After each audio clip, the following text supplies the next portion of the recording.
కూర్చోండి ఒకసారి అనుకుందాం. అవునవును అనుకుంటేనే బెటర్. జనసేన సిద్ధాంతాల్లో 7 సిద్ధాంతాలుగా మేము విభజించాం.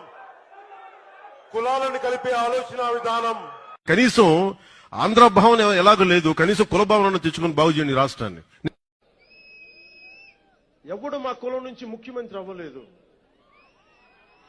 మీరు ఓటేయండి, అవి చూపిస్తాం. మీరు రెడ్డి వాళ్ళు రెడ్డి కదా, తెలుసుకోండి. రెడ్డి రెడ్డి తెలుసుకోండి. మరి మతాల ప్రస్తావన లేని రాజకీయం. An unapologetic Sanatani Hindu. I am an unapologetic Sanatani Hindu. Next భాషల్ని గౌరవించే సాంప్రదాయం. హిందీని మా మీద రుద్దుతానంటే ఎట్లా? అంటే హిందీ మాకు రాకపోతే కూర్చో కూర్చో కూర్చో తీసేయ్. నెక్స్ట్ ప్రాంతీయతను విస్మరించండి.